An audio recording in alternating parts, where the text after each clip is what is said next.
qu'aucun député du Parti des démocrates n'a voté oui pour cette constitution. Bonjour à tous. Aujourd'hui, nous restons au Bénin pour aborder un sujet majeur foncé, la révision constitutionnelle ainsi que la création du Sénat.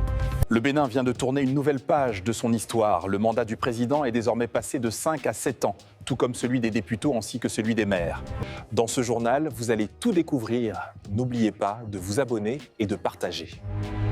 Le Parti Les Démocrates s'est farouchement opposé à cette révision et a rapidement déclaré sa position. C'est ce que nous allons découvrir tout à l'heure.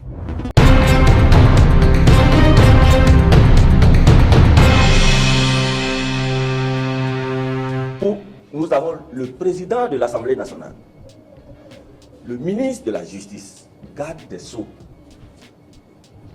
Qu'on en arrive à cette tricherie-là de haut niveau, alors qu'il s'agit de notre constitution, notre vivre ensemble.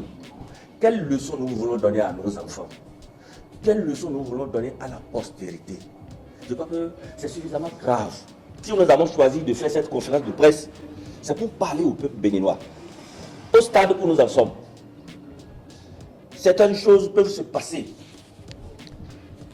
dans les partis politiques, dans les rues, mais au sein de l'hémicycle, qu'on en arrive à une tricherie si abominable. J'estime que c'est extrêmement grave pour qu'on puisse l'accepter. Et le pire, c'est que ça modifie désormais notre loi fondamentale.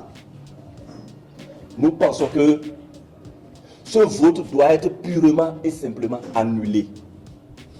C'est la seule solution que nous trouvons. Il faut que ce vote de constitution soit purement et simplement annulé. Parce que ça ne répond à rien. Nous sommes partis sur l'institution du Sénat. De cette institution, il y a eu des amendements, d'accord, qui ont conduit au changement du mandat de 5 ans à 7 ans. Pour les présidentielles d'abord, ensuite pour les législatives et pour les municipales et les communales. Ce qui n'était pas dans la mouture initiale.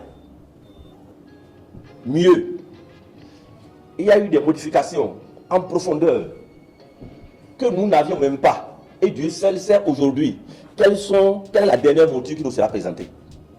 Puisque nous n'avons eu droit qu'au premier rapport. Les autres, nous ne les avons pas. Il y a eu tellement de modifications que pour rien au monde, on ne devait adopter cette nouvelle constitution. Pour le bien de ce pays, si nous aimons véritablement ce pays, je crois qu'il est important qu'on puisse annuler purement et simplement. Oui, pour la simple raison. Une constitution, c'est notre vivre ensemble. Et nous avons érigé le consensus comme un élément à valeur constitutionnelle. Il faut tout au moins réaliser un minimum de consensus. Si on ne l'a pas réalisé, au moins faisons des choses dans les règles de l'art. On ne peut pas avoir 22 députés qui aient véritablement voté, d'accord, et qu'on réduise les 22 à 19. Nous pensons que c'est de la tricherie. La tricherie au sommet de l'État, ce n'est pas bon. Ça ne nous honore guère. Notre République n'a pas besoin de ça. Aucun député du Parti des démocrates n'a voté oui pour cette constitution.